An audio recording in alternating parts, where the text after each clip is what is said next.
Welcome to the RD Squeeze. I'm Mickey. And I'm Emily. And we're two dietitian besties here to squeeze out the misinformation around health and nutrition. Hello, everyone. Welcome to episode 26 of the RD Squeeze with Mickey and Emily. Today we are going to be talking about starvation or strategy, and we're going to talk about the truth about intermittent fasting. So we are going to be taking you through what are the pros and cons, what is intermittent fasting, all the fun stuff. So if you are curious about intermittent fasting, it's like a tongue twister for me. If you're curious about it or unsure if intermittent fasting is something that you want to pursue, or what's the evidence behind it all, how did it come to be, we're going to try and cover that all today. So yeah, it's gonna be a good one. It's just Emily and I today, but that's all right. We've done our research and we're ready to go, right, Em? We are ready. Yes, this is definitely, I would say, one of the more popular diets. Yes, it is a diet. So when we talked about intuitive eating and that kind of framework for counseling, anything that tells you when to eat is a diet. So intermittent fasting is something that tells you when you should be eating. And again, that should, right? So any should thing is probably something that we want to stay clear of in our health and wellness, because it kind of puts those negative connotations if we're not doing it. And then it makes us have guilt and not feel so great about ourselves. And then the cycle of maybe binge eating and dieting continues to evolve. So with intermittent fasting, and I agree, it is a tongue twister, so we might refer to it as IF continuing on today, so we don't continue to tongue tie. But there's a couple different levels of it, or types of intermittent fasting. So one of them is time restricted feeding. So again, it's telling you when and it's restricting you. So again, that's kind of a huge kind of clue to it's a diet. But you kind of choose the eating window in this type of IF, and you fast then for the remaining hours. So this one I feel is a little bit more reasonable for those who decide to maybe choose it. We're going to go over some of maybe the pros of doing this. And this is where individuality comes in. And a lot of times a dietitian's not going to call it this. So we're putting a term to all these dieting we're marketing it. So the reason this common type has a term is because of that, because we're marketing it. We're trying to put it into the intermittent fasting.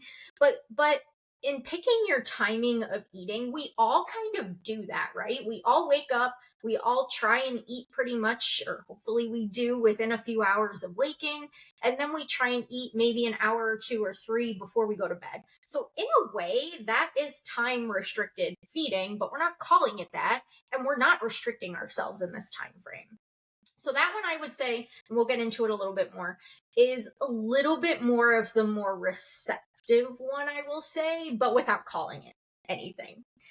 Then we have alternate day fasting, where you alternate between a fasting day and then you end up eating kind of whatever you want on the other days. So in this sense, you're restricting yourself on days, and then you're just binge eating the rest of the days, or not caring what you're eating. And again, there's pros and cons to that, but it's changing our metabolism. Now, what I do want to point out into here is also, we're not talking about religious reasons for fasting. So that's a completely separate topic. We will get into some reasons where it is not recommended to do any type of fasting. So just to note here, we're not talking about the religious ones that you're doing for that religion. We're talking about doing this on a day-to-day basis, week-to-week basis, month-to-month, year-to-year basis, for your personal health and wellness gains. Then there's the 5-2 diet. So you eat normally for 5 days a week, and then you restrict calories for 2 days. I tend to see this one quite a bit as well when I'm talking with clients, because it's something that's more easily acceptable and doable, they feel. But again, is it really sustainable over a long period of time? And that's where this research comes into play. And then there's the, I don't know, is it called OMAD, one meal a day? But that one is you eat your only meal of the day within a specific window of time. And so you're only eating one meal a day. Now, a lot of people do this. They're not calling it this, but they do it and they don't realize they're doing it. So you are eating just one meal, but that meal could be just as many calories as someone who eats consistently during the day. Maybe it's not, but it most likely is that you're kind of gorging on food. You're overeating because your body's telling you, hey, feed me. And a lot of times what's happening is you're overcompensating and you end up in that, when I'm using the term binge eating, you're going way excessive. You are eating large portions of food that are double the amount that maybe someone who needs extra calories, like an athlete, you're eating excessive amounts of food in a short period of time. And then there's I would say kind of the second most common one from the time restricted feeding, the first one, which is the 16 to 8. So that's where you're fasting for 6 hours and then within an 8-hour window you're eating. And so that one I kind of feel like that one goes in more with the time restricted one too, because most of the time, most people are going to be up and at work and maybe busy for 8 hours and wanting to feed themselves, wanting to nourish their body. And then those other 16 hours, of the day, part of that's sleeping. And then the other part is maybe waking up, getting ready, and then kind of calming down for the night, resting, relaxing. So that one's more common because it's, I'll say, a little bit easier to do. However, again, we're seeing restrictions. So think of your 8-hour workday if you are a worker and have a normal shift, even if it's a night shift or something. It's 8 hours. So you're like, yeah, of course I can just eat within those 8 hours. But what else are you doing in that time frame? Like right here, Mickey and I, we're doing this podcast right now. This is time outside of our working hours that we can't then eat. And so then also the morning hours, if you're someone who does eat before you go to work or whatever your schedule is, you don't have that time to eat. So that might be 6 hours. And then maybe, for what is 16 minus 6, 10. So maybe for 10 hours you're sleeping, which that's kind of me. I enjoy my sleep. So I try and get at least 7 to 8 hours of sleep, if not 9 or 10 hours. I would appreciate that. And so maybe that's really realistic for some people, but it's not for majority. A majority, we don't get enough sleep. So we're sleeping 5 to 6 hours a night. So your wake hours, you're fiddling. And that's where this comes into play, is that people are bored. They have habits of eating at times of the day where they don't want to be eating. But then there's the part of like, well, now I have to force myself to eat in these 8 hours and I have to get all this food in. And over time, you start to compensate and you start to end up overeating because your body's getting hungry later and later. And that's when we use those intuitive eating signals of, if you're feeling hungry, like, allow yourself to have a snack, at least allow yourself to have a piece of fruit. So I do work with clients who I'm like, not telling them, don't do it, but I kind of throw in there, well, if you're feeling hungry, you're telling me you're feeling hungry, why don't you add a snack? Oh, I do, don't worry. Okay, well then you're not really doing it, right? So we want to make sure that if we're doing something, we're calling it what we're doing. And same thing, kind of, I'll throw in the ketogenic diet. Most people are not going full ketogenic. Like, you're probably having way more carbs than a typical actual ketogenic diet is. And we're going to totally touch on that as a topic. But Mickey, go ahead.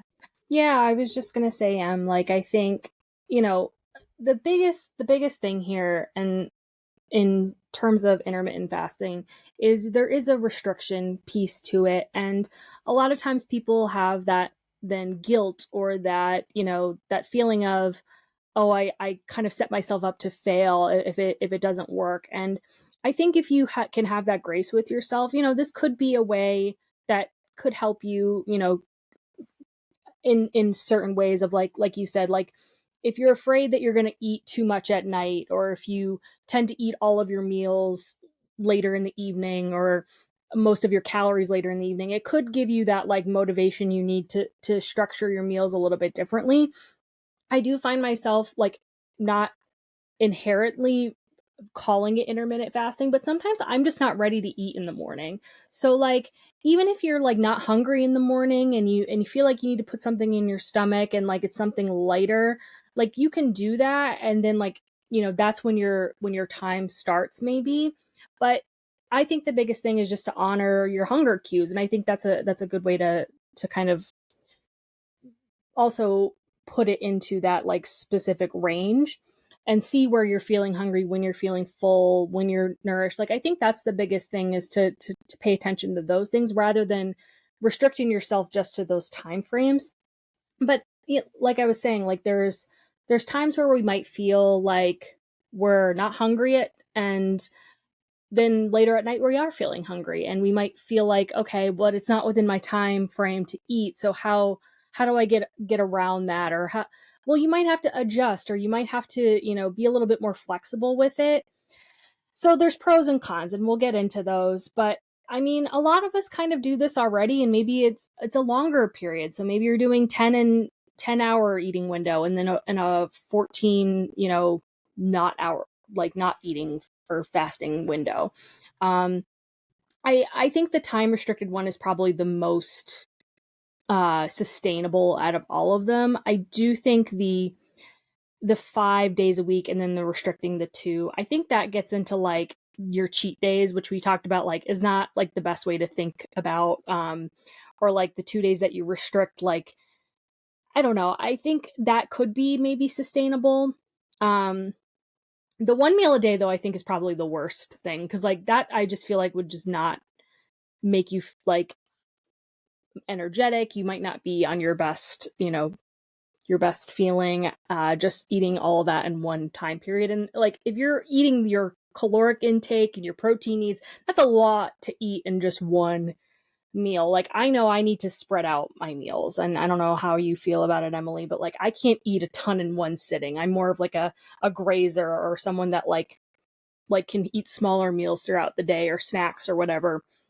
So that to me seems like it would be almost permission to, like you said, binge and then just be done for the day. And I don't know if that's also establishing the best eating habits, but also the healthiest eating in general. Because if you're trying to get all of your nutrients at that one point, what are you eating to do that? Like, is it possible? Is it high calorie? Is it nourishing? Is it super fatty? Is it super heavy in protein? Is it heavy in sugar? Like that's the other thing I worry about, is like if you're trying to consume all of those calories in like one sitting, what does that look like? And that's where, too, like, as dietitians, we know eating consistently and spreading it out throughout the day for many disease management, that's what we should be doing. I'm using the word should. That's what is recommended that's done, because, especially for like diabetes, you're going to crash at some point. Your blood sugars are not going to be managed if you have one meal and you eat 120 carbs during that meal, grams of carbs during that meal. It's not going to be managed. Now, some people might say, they're fine. But what does that really look like? And then how does that affect your other organs? How does it affect your GI system? Are you getting, like you said, higher calorie, higher fat foods, not enough fiber? And then what if you're eating all that fiber at one time too? If you are getting enough, like that's a Mm-hmm. lot of fiber to put in your body. If you're putting 35 grams in at one time, your body Yeah. can't digest all that. And I think a lot of people just don't think of the aftermath. And that's, as a dietitian, I got into prevention as a dietitian. Like, I want to prevent conditions. And yes, of course, if you have conditions, treat them and recommend diets for them and improvements to your diet. But we also can look at like diverticulitis, ulcerative colitis, like those types of issues, GI wise, happen when we're consuming all of this food that is, one, it's probably not nourishing, as you said, and two, it's just overloading our system all at one time. Well, and thinking about how then it travels through your digestive system, like then I mean, not to get gross, but like bowel movements, like that can really wreak havoc on your bowels then. Like you might be constipated, you might have diarrhea, like depending on what you're eating, it can really wreak havoc on that. And the other thing I was thinking of too, like someone who might have gastroparesis, like so that's the slowing digestive system where things take a really long time to move through the digestive system. You have a slowed motility rate. And a lot of times things get stuck. People who may have that condition and then maybe they don't know that, but they're trying this, or maybe they do know, I don't know, but it could still affect them, and that can cause a lot of issues with vomiting, and a lot of just like not no bueno things, like not great. So like I said, you're going to hear this a lot from us, and it's going to be, it depends on the person, it depends on what your day to day is. So again, we're not going to say if you want to try intermittent fasting, go for it, but we have multiple things to consider with this. But I think people often get intermittent fasting and then calorie restriction kind of intertwined as well. Like a lot of people think that's the same thing. And calorie restriction is restricting how much you eat to lose weight or how much you eat in general. And intermittent fasting really isn't restricting what you eat, it's just when you eat. So that's the biggest difference that I think people can often interchangeably use these things. Or sometimes intermittent fasting then may give somebody permission to just eat whatever they want, which again, we don't like to have, morality around food, but, that doesn't give you, what's best for your body is not eating a dozen of Krispy Kreme donuts. Like that doesn't give you the option to just eat whatever you want. And then calorie restriction, like we said, is just a little bit less. I guess it's not how you or when you eat, it's just how much. How much? Yeah. And I think because both of them are restricting in some way, that's why they're kind of grouped together, I think, too. I want to point out, Mickey said something, and maybe it's because we both have seen this on social media come through, whether it was LinkedIn or something. But dietitians, you hear a lot of us saying, it depends. Well, could help, but we're not sure. Because that is the beauty of nutrition and individualization. Everyone is so different, and nutrition science is ever changing. So we have to look at the science. When we say it depends, when we say we need to kind of figure it out, when we say we have to take a look and really kind of dive into what's happening in your lifestyle, we're not just like asking you for your time. We have to go and do our research and say and bring everything you've told us together to be able to give you the correct recommendations based on the evidence that we have found in our scientific studies. So I don't want to skip too far ahead, but looking into some of the research that we did for today, there is a lot of research out there on intermittent fasting. Now, what we have found with most of that is no long-term studies. So most of intermittent fasting is for a shorter period of time. It is not sustainable. One of the studies I looked at was 4 to 12 weeks. So that's a month to 3 months. Most people can sustain a diet for that amount of time. Once that diet hits that 3-month mark, that's when things start to fall apart because we start to crave. We start to desire what we used to have because we are restricting, most likely. And so for intermittent fasting, it's the time restriction.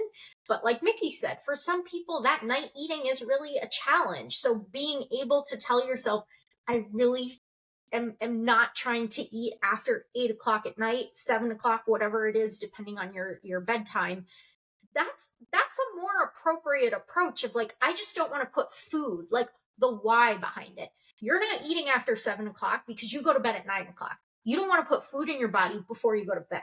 That's the reasoning behind it. And if you give us that reasoning, or we're allowed to kind of share that with you, there is nothing wrong with telling yourself, hey, you know what? After 7, I should probably cut my intake. Maybe you have acid reflux. Hey, that's a significant reason to avoid eating that close to bedtime. So we're not always saying it depends or whatnot because we just don't know. It's because science is ever changing, and we have to look up the information to make sure it's the correct evidence we're giving you.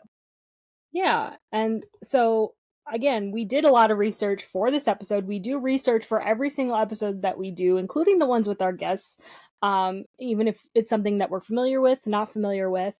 And so now we're going to get into that evidence. But the main thing that we also found in this is that intermittent fasting really got popular because of weight loss. That's like the main thing it's been proven to show. So spoiler alert, it is okay to use for weight loss. But again, it's almost like we've talked about the injectables for weight loss, like things like that, like they are not sustainable. Any diet is not sustainable for a long-term period. So if it's for short term and that's something that you want to pursue, that's what you want to pursue. But overall, it really hasn't, it hasn't shown a lot of other amazing benefits. There was some articles that came out that said, oh, it might reduce your cancer risk and it might slow down your aging process and it helps boost immune function and reduce inflammation. But that was with studies that were with animals. So they kind of, and that happens a lot with especially like media buzz. They'll take a research that was maybe done on rats or, something else, and they take that and then they think it automatically can be applied to humans, and that's not always the case. So it might say, oh, intermittent fasting was shown to reduce cancer risk and slow down the aging process, but they meant in rats, and a lot of people don't read that, right? Like, headlines are meant to get your attention, so they're not going to say only in rats though, because they want you to read it, they want you to click on the article, they want you to open the newspaper, whatever you're reading your news from. But overall, it's not something that, really does help with, your metabolism, right? You're kind of almost putting you're wreaking havoc on your metabolism, really, because you're changing your eating patterns. You're not, you're either eating a lot in one period of time and then fasting for a long period of time, which when your body thinks it's starving, it does hold on to calories more, believe it or not. That is something that is proven to show that it'll hold on to whatever energy it does have. um so there's really no major evidence that this is beneficial in the long term or for really anything other than weight loss. And I know, Emily, you did a lot of other research, so I would love to Yeah. hear. So I looked up a lot of systematic reviews. So we talk about that term a lot. So what systematic reviews do, and I am not a researcher. I have been on some research studies, but I would not consider myself full-term fledged. We've taken research, but it's been a few years. So my terminology is not always the greatest in this area, but I love it. I love it because it's always ever changing and it's great to read. So systematic reviews kind of look at all the research that's been done. They take these terms. So in this case, we're taking intermittent fasting as like the main term, diet, something along those lines. So in the reviews, they'll tell you what the terms were that they used to pull the studies. They have criteria for the studies. And then as long as all those studies meet the criteria, so these studies have already been done. The research has been done. There's thousands of studies that they pull. I can't remember the number for all these ones, but it will tell you in a systematic review. We pulled 2,000 studies and 20 of them met criteria. So out of the 20, they've come to the conclusion of some of these notes that I'll share. So one of the biggest things, as we're saying, is they're not long-term studies. They're done for a very short period of time. In research, we also look at how can we extrapolate this information. So that's why, as a researcher, it is important to learn how to do research. And unfortunately, I think a lot of the research we look at today, and including these studies and the reviews that I read, they're very small subject numbers. So subjects are the people within the study. When we have small subject numbers, we can't, there's a calculation you can do to figure out what is your subject number you need to be able to what we call extrapolate, or be able to broaden that kind of conclusion to the general public. Okay. So when we have these really small, we call them N numbers for subjects. When we have these really small N numbers, we can't do that extrapolation. So when you read conclusions to studies and they say things like, we can assume this is true for all of the United States, we'll just say. But we have to look at the N number first. If it's only 600 people, you can't extrapolate that to the entire United States population. Now, if it's 600 and your city population is 10,000, I don't know what the calculation is or the number off the top of my head, but maybe 600 could extrapolate. to just that 10,000 city population, but it cannot extrapolate to a full on, like, yes, this is the conclusion, and for everyone, this is what we have to say. So that's where a lot of these studies were very low N numbers. I think one of them only had, oh, I forget. I think it was like 20 subjects. So I'm like, well, that's not really like anything. We can't get anything out of that. Now, one of them had 12,000 subjects. So I was like, oh, okay, this is a decent study done with 12,000 people. Some of the biggest studies are actually, unfortunately, right now, some of the studies that are being cut funding for. So this is where research funding is very important. If you don't have funding, you can't get the people to come to you to do the research. So I believe it's called the Framingham Women's Study. I might have gotten the full name wrong, but that study, unfortunately, so it's a lot of nurses, because at the time it started, it was a lot of female nurses coming into the field, so they wanted to do it. They grabbed the women nurses, and it's expanded upon that, but it is women focused. So they're getting more, but it's mostly nurses, and they're pulling data from, I forget when the study started, but people are continuously enrolling into the study and then being studied as it goes through. So their numbers are being pulled, lab values are being pulled as they're going through the study. You just assign yourself to say, hey, yeah, any labs I get taken, go ahead, use it for your data. So they can pull data and then extrapolate that. Now, that is a huge study. I don't know what the numbers are in that, but that is one of the biggest studies in like the entire world that has been a continuous process. So that's why, and in nutrition research, it's so hard, because you can't grab that data so easily. Like, I can't just sit here and you have a camera over me every single time I'm eating and be able to pull all my calories, be able to see all my activity. Even when we put them in apps, that's so hard to do. So I know I went off on a tangent on research, but it's just really hard to get conclusive information and data and research for a lot of recommendations. And that's why it's ever changing. And that's why it's always pretty much at the end of a nutrition research study, more research is needed. Because there's always a different little angle you can go off. And any good researcher knows that their research study is prompting the next research project. Okay. Right. I'm sorry, Emma. I just wanted to add one thing Yeah, there, and then I'll let you continue with your report. But like, I was thinking too, like, even if it's in one specific population, so right then you were talking about nurses and females. Again, that also can be somebody who has a higher income than maybe some other people. It could be, they have access to, and again, we're going to get into like the accessibility component here, but like access to different foods because of their income status as nurses or whatever. Like, it could also depend on a variety of other things. So if you're just looking at that one population, right, it's not going to be applicable to men who are working as truck drivers, or children or elderly. Like, it really could depend on a variety of things, or even just a geographical location. So if those nurses were all in one area, that could be reflective of maybe the Northeast or the southern states or whatever. This could have even been across Europe, whatever.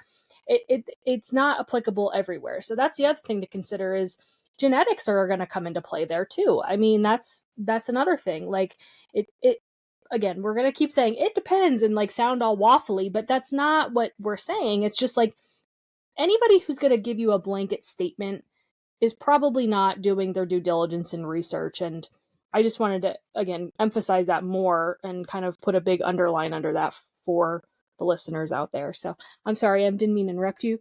Keep no. going. Hey, I'm the one who went on a long research tangent. So No, no. but I think that was helpful too for people who have no idea, how research works. I mean, that I know some of our listeners do not work in the healthcare field. They do not work in an academic, necessarily field. They don't, like, it's so research might not even be covered in some of, the audience. So, maybe one day we should even have somebody talk about research and how to interpret that. So, you know, Absolutely. Yeah. that's something to Next up. consider. Yeah. They can correct anything I said that maybe wasn't up to par with research terms. I think you did great. I think we'll get a stamp of approval from whatever expert, but All right, so some other studies. So we did see increased hunger result from time restricted eating. So that was the first more common one. And further long-term feasibility for weight loss was needed. So looking at again, like we are finding people are feeling hunger, and like it increases your hunger the more you do it. Yes, because you're restricting the timing. So again, when we're having people maybe come to us as a client, we're going to guide them to say, you still need to listen to your hunger. And if you're hungry in the evening, have a snack. Yes, that can be a very protein rich snack, low in carbs, or maybe some fruit, or maybe something calcium rich. Because I find a lot in the women, and we're going to talk about this in our next season, women need more calcium. And sometimes because they're not consuming enough calcium, they tend to consume some of those other foods. So we're contributing to snacking on things that maybe our body doesn't want and not getting the foods it actually wants. So when we find ourselves hungry, it's because our body's not getting what it needs. Sleep was another study that was done in this systematic review. They didn't really find much on sleep because of the subject number was very low. This was that 4 to 12 week time frame, so there was really no consistency there. And that's an important thing in research, consistency. Like you have protocols to follow. And maybe we can even have my husband talk about it because he works in research, but protocols are there to follow. Like this is what you do for the research, and you practice it, you do it. So if we're not following that, someone is being monitored for 6 weeks consistently, everyone's 6 weeks, and we have a 4-weeker, a 12-weeker, a 5-weeker, we're not going to get consistent results. Then we can't extrapolate those results whatsoever. We can't conclude anything.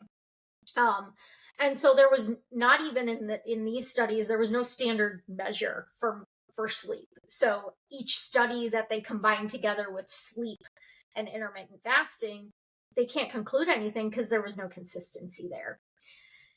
Cancer, as Mickey mentioned, is one of the bigger things that kind of came about with intermittent fasting, and the ketogenic diet is something where cancer and ketogenic is coming out. I know in my role, we've been doing a lot of meta-analyses and systematic reviews for ketogenic diets and cancer during chemotherapy. This one is more specifically, actually, no, this one, the one that Mickey talked about, was more specifically to prevent cancer. The one that was included in this systematic review, they looked at the ability for you to comply with the intermittent fasting diet.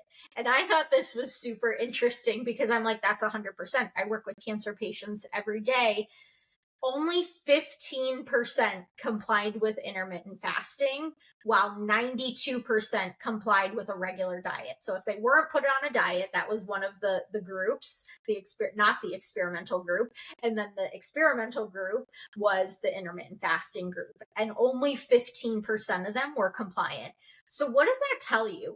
It's hard to comply with a restriction like intermittent fasting, and especially in the cancer population. So again, this was just cancer patients anyway. So I can't say, well, I can't comply, or just a group of women or a group of men can't comply. No, this was specific to cancer patients.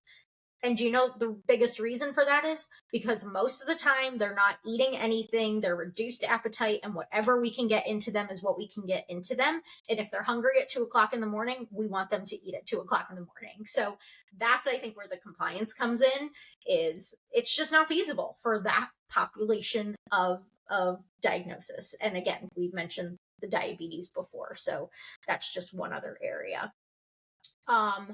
Weight loss and fat mass reduction was seen in short-term use of intermittent fasting. So that is one of the biggest things that comes out of it, as Mickey said, is yes, we know it does work, but short-term. And what is that doing if you kind of go off of it? Your metabolism changes. So we have to look at those long-term effects.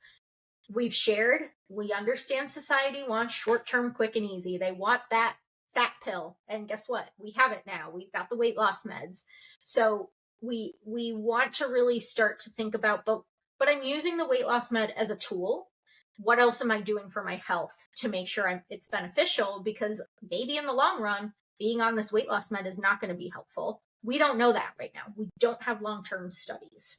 Well, and time again, we found any of these short-term things are not sustainable. Like even the weight loss meds, intermittent fasting, ketogenic, like anything that we have talked about has not been sustainable. And we've found that like 90% of diets fail, and you usually end up gaining the weight back that you do lose, if not more. And again, that does affect your metabolism. It affects the inflammation in your body. It can affect so many other things, and you could almost be making it kind of worse or trigger some things. Again, we've talked about digestive issues. We've talked about, skin issues can even happen. You might be messing with your gut. Like all of these things can come up because you're putting into place something that your body wasn't intended to do, maybe.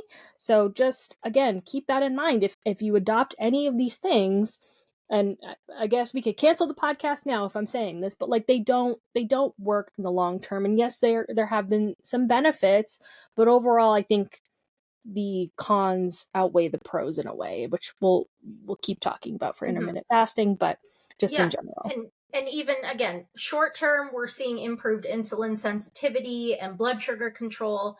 Some studies did show reduced inflammatory markers. So those are things that, but also remember too, we go back to when people go on diets, they're also most likely changing a lot of other things in their health and wellness. They're changing their diet, they're increasing their fruit and vegetable intake, they're increasing how much water they're consuming, they're increasing their physical activity. So is it really the diet, intermittent fasting that's helping it? Or is it the other behaviors that came with it that are really pushing it, and that intermittent fasting was just kind of there to really market it, and again, because it was not excuse me, sustainable as the restricted time, we get off of it, but then we stop doing everything else too. We have to do the behaviors that needs to come with it. And if it helps to reduce the length of time we're eating and so forth, okay, so be it. That might be helpful. And some people even saw simpler meal structure. So that was the last one. Simpler meal structure. Ooh, that's a tongue tie too. But that one too, probably because people are more paying attention to what they're eating and when they're eating it, right? So you're meal planning, you're deciding, ooh, I'm going to have lunch at 5:00. I'm going to have dinner at 10:00 if it's, a night shift person. Well, we're planning now. So again, we're changing our behavior to go with a diet. Is it really the diet that's helping us? All right. So how about cons? Let's get to those, right? And I guess to conclude the benefits part there too, most of the benefits that we have seen basically are not unique just to intermittent fasting as well. They could be attributed to any sort of caloric reduction. So that's the other thing. It may not necessarily be intermittent fasting that was happening. It could just be the reduction in calorie intake as well. So again, we can't, Emily used a big word, extrapolate. We can't extrapolate that for sure. So, but yeah, so I guess the cons, and definitely things to consider for people who are interested in adopting intermittent fasting. There was a study that I particularly looked at that was put out by the American Heart Association. And those people, there are 20,000 US adults that they limited their eating across less than 8 hours a day. So this was, again, intermittent fasting or time restricted. And it was linked that 91% of those people would have a higher risk of cardiovascular disease and death. So compared to people who would eat across 12 to 16 hours, they were less likely to die from cardiovascular disease. So again, that can also be the strain on your heart, the metabolic changes that you're going through. So that is a huge issue that I think people may not consider is the long-term effect, and that could be a long-term effect that happens if you do have that restricted eating pattern. 20,000 people, that's quite a bit, but I'm not going to say can we extrapolate that to the entire population?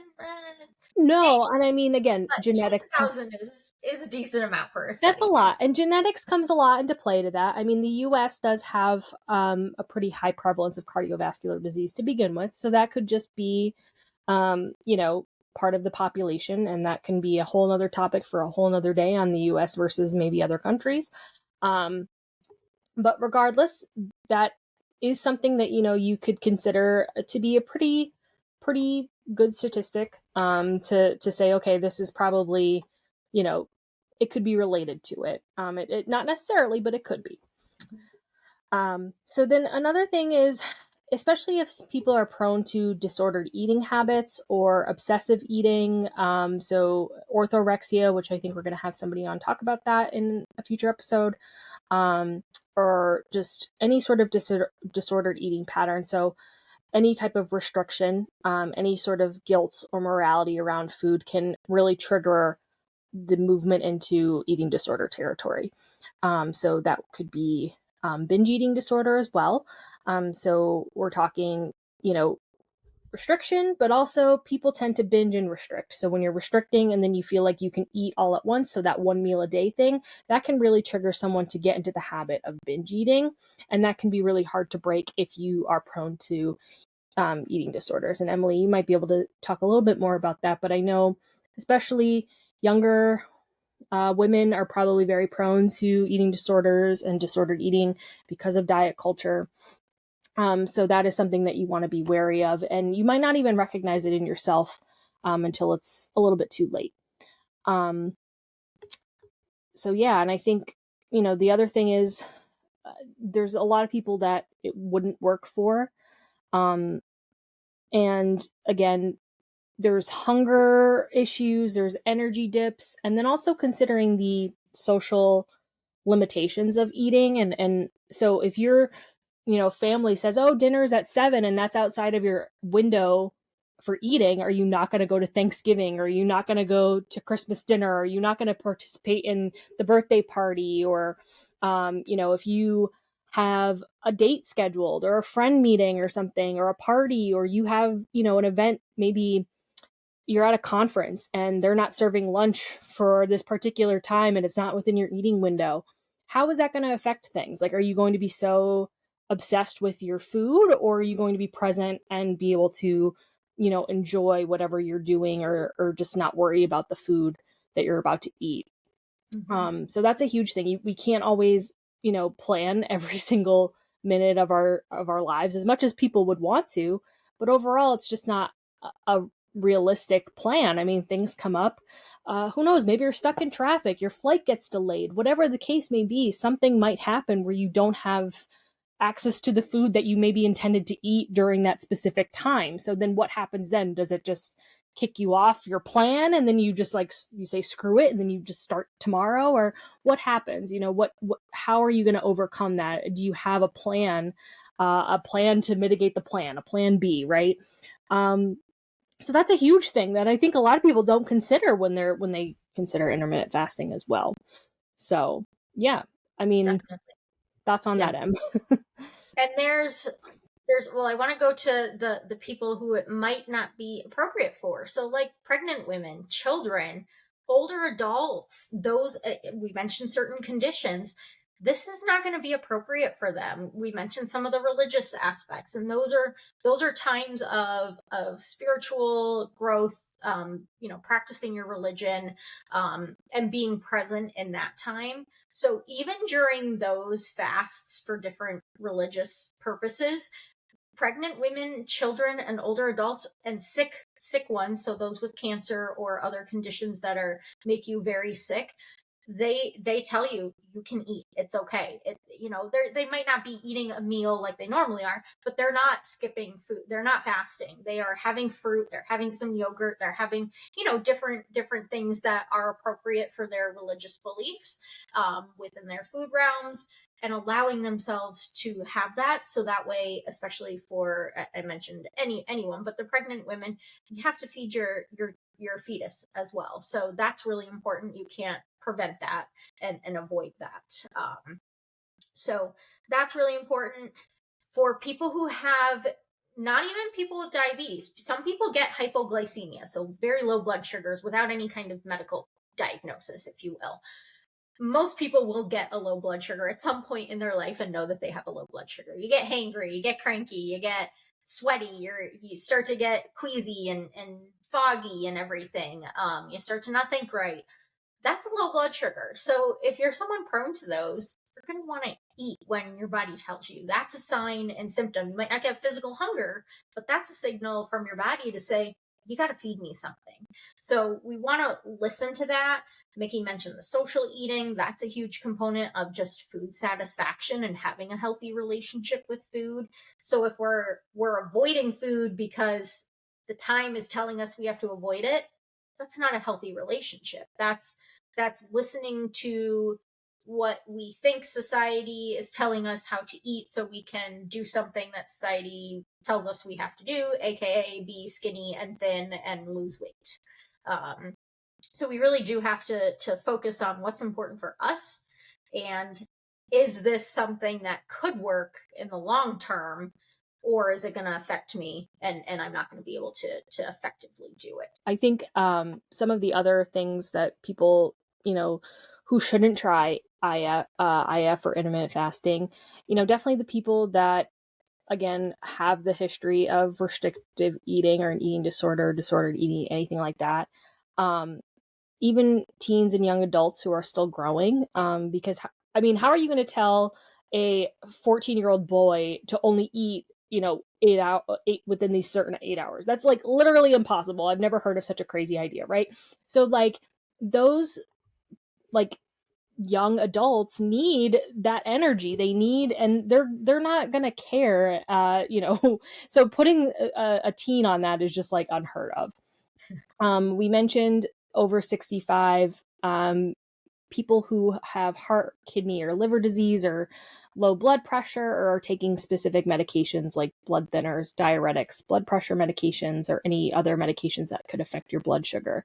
And I think the last one I want you to cover, because this is your realm, is the athletes, right? So people with, or just in general, people with higher energy needs really shouldn't try that. So Yeah, because your body needs to recover, it needs to refuel, it needs to recharge. So we want to make sure that we're fueling our body consistently during the day. And in order for us to recover, then we need to fuel after our exercise activity. And our body does that overnight a lot of times, but it can also do it immediately after activity. So if we're only eating one meal a day and we're doing our activity in the morning, that's not adequate. You're not fueling beforehand, first off, to fuel your body up. Yes, can it go into stores? Sure, but it's not going to be as efficient. You're not going to perform as well. Your energy isn't going to be as high. Your intensity might not be as hard. Your duration, how long you're going, is not going to be able to go as long as well. So that's why fueling before important, and then after, right after, is important. Within about 60 minutes, maybe full on 2 hours.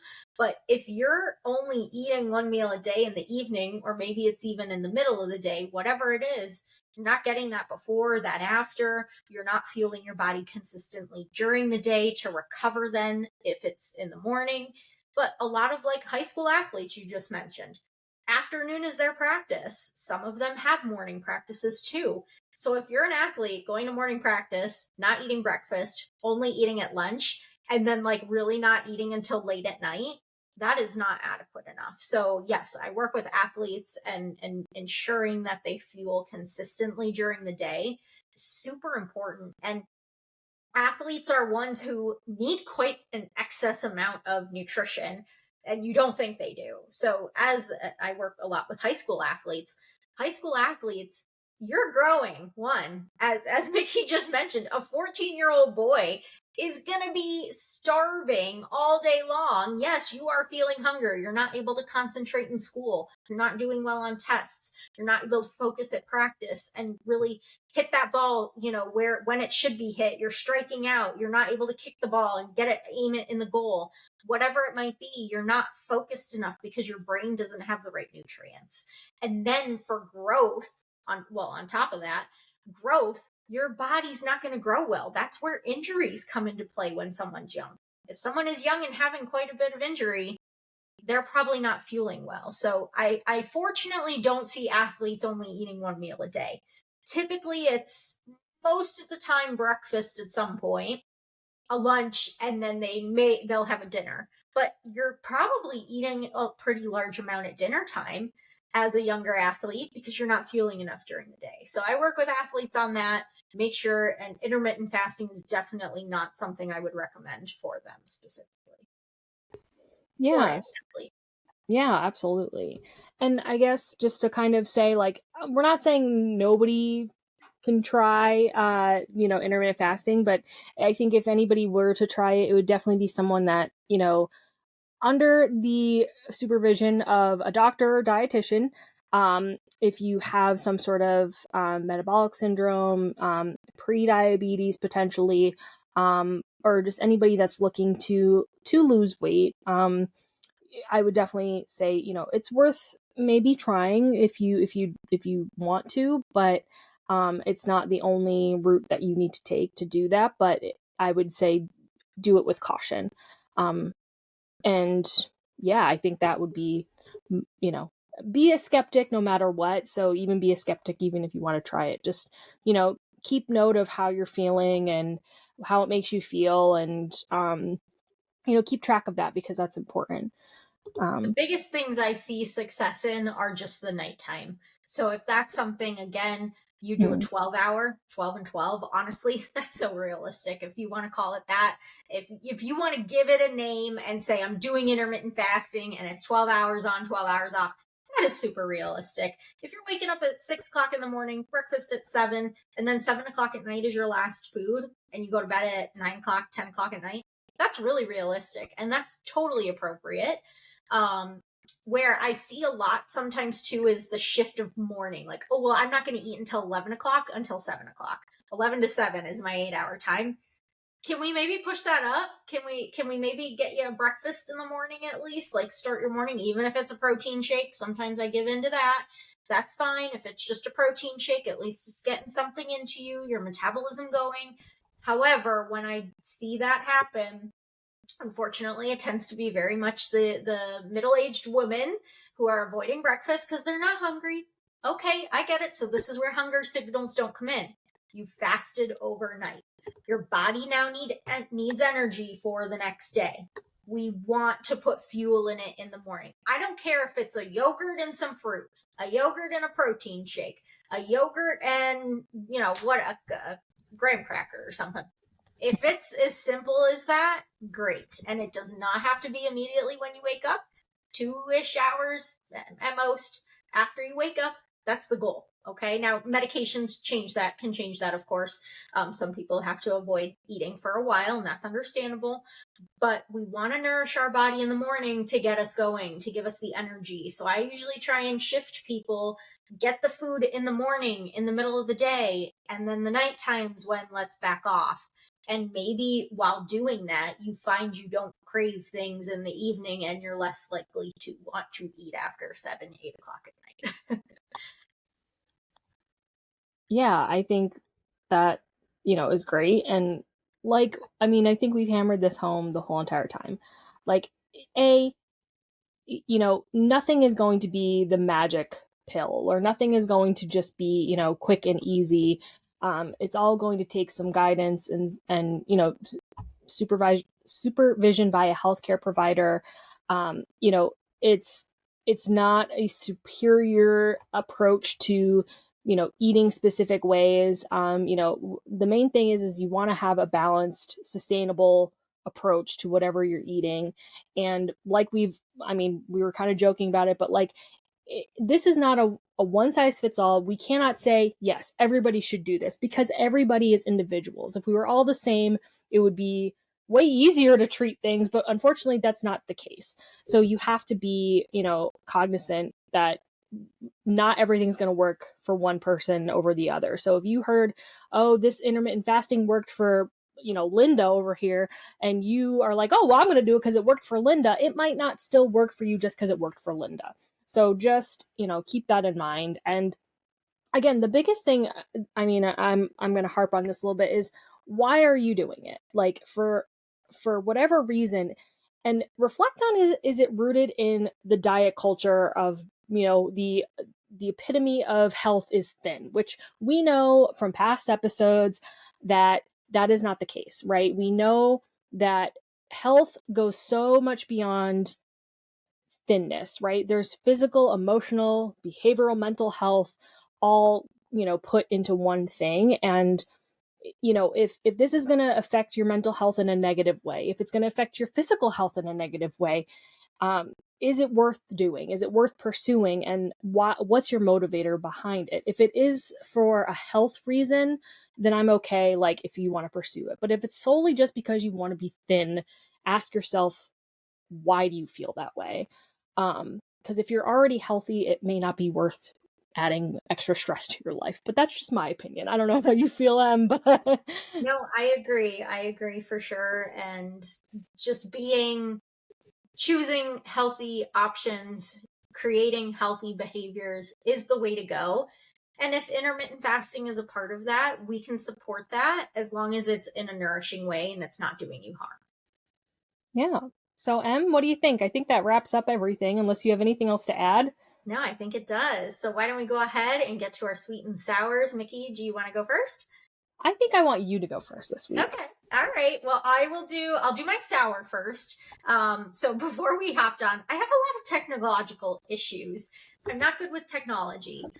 You at work, they might think I am, but I'm really not. Everything always breaks. I've got a million cords here.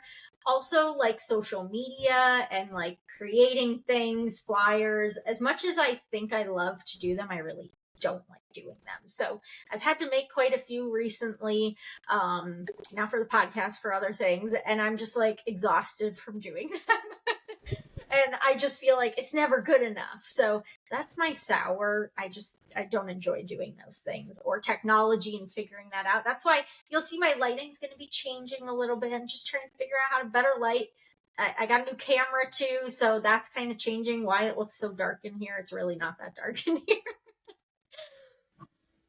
And then my sweet is that I've just been doing some really good movement exercises lately. I've been enjoying it. I've been loosening up a little bit. Part of that, I do enjoy doing Zumba. So I've been doing a little more Zumba, getting my body moving, getting that salsa going because I love dancing. So it's just bringing out some good emotions and I'm getting a little bit stronger. So I'm going to start slowly, if my friend is listening, slowly going up in weights and pushing myself a little bit, but I'm still getting really sore after class. So I'm like, I don't know if I'm ready yet to go up in my weights, but we'll get there. I am one who does not want to push myself too hard. I have not been lifting too much in the past couple years, so just slow and easy, getting back into it. But it's getting me into a good routine. Nice. Are you going to the place that I think you're going, or are you going someplace Yeah, so different? I'll give a shout out to MFit. It's Nice, nice. a family member of mine, and Mickey has come. So Mickey, I'd love for you to join I me. was just gonna say, you have to tell me when you go. I mean, I know my schedule is like wild, but let me know, because I'd love to go. I'd love to start going back. I kind of fell off the bandwagon. I am also a dance lover, and I do enjoy that, and that's a kind of a trip for you, but for me, it's like 5 minutes away, so that's not too Yeah. bad. Well, So once I'm at work, it's okay. It's the drive home, but I found the fastest way home, so it's okay. nice. Well, we have to can reconvene our schedules and maybe try and go together then, because Sounds good. I Maybe do we'll miss. podcast there live for a snippet. Oh yeah, yeah. We should have her on the podcast too. So Yeah, we'll have to have absolutely. her on one day. But okay, so my sweets and sour. So I'm going to start with my sour. It's It's kind of stupid and silly, but I am breaking out on this side of my face. I'm kind of like tipping my face. I don't know what happened. Like I didn't try anything new, but I just like I don't know if it was stress or hormones or what, but I just like completely broke out on this side of my Not face. And I'm like, doggy, because I know sometimes doggy does it for you. I don't know. I don't know what it is. Like I have like I mean this is kind of gross, but like I have a zit here, but then I have like all these like little things here and I don't know what that is. So I'm like trying to figure that out and try and like heal my skin a little bit. So Yeah. what's going Aw, on. But it's nothing bad. It's just like I'm like, oh, this is frustrating. annoying. So Yeah. Like teenage stuff. yeah, I'm like well, usually like I was blessed as a young kid. I didn't break out a ton, and then like in my 20s, I got a really bad acne on my chin, and now I feel like it's kind of coming back. So I have to like get my life together and figure out what's triggering it. But and then I thought maybe it was my phone because like I do like that's where I hold my phone. So I was like maybe that's what it was, but so it's just got to heal. So we'll see. I'll figure it out eventually, but it's nothing dire. It's just like an inconvenience, but I am sour on it. And then my sweet, I actually have a couple sweets. I'm having a really good week, and I'm actually just about to go on to a very long vacation time off, which is very exciting. I have next week off because next week is actually my birthday. It's so yeah, happy early birthday to me. We are recording, I think, that week, so I think I'll probably mention this again. Um, but I usually try and take some time off around my birthday. And I have like some personal appointments that I have to do and stuff. But I have some comedy shows coming up. So I have one on Sunday. It's a stand-up show, and then I have improv coming up, and improv's moving to a new spot. So that's super exciting. I'm just like I I'm saw having it like out from the other one. I was like, ooh, that's a good spot. yeah, and it's really close by. It's a really cool place. I'll probably talk more about it, in the upcoming future episodes, because I don't want to ramble along too long, and I don't want to use all my sweets in one episode. But I just have like June is going to be a really good month for me. I feel it. Good. I hope it's going to be great. I'm going to be exhausted by the end of it, I'll tell you that, but I'm very much looking forward to the next few weeks. And yeah, and I'm very excited that we're here. We've got a bunch of, that was the other thing where Emily and I were planning a bunch of awesome guests coming up. So Okay. please, if you aren't invested yet, you really need to be invested in the RD Squeeze because we are going to come out with some amazing stuff. So very excited for that. So do you want to take us out? All right. Oh gosh. Okay. If you're in the mood for boosted juice, check out freshly squeezed episodes on Sundays of the RD Squeeze. Look at that. I almost remembered the whole thing. You did it. You nailed it. Thanks everyone for listening in. We'll see you next time. Bye. Be sure to follow us on Spotify, YouTube, and Instagram. We will always take topics you want to hear about, so message us for any topics you want to see covered on the RD Squeeze. Don't forget, it's dietitian with a T. We'll see you next time on the RD Squeeze.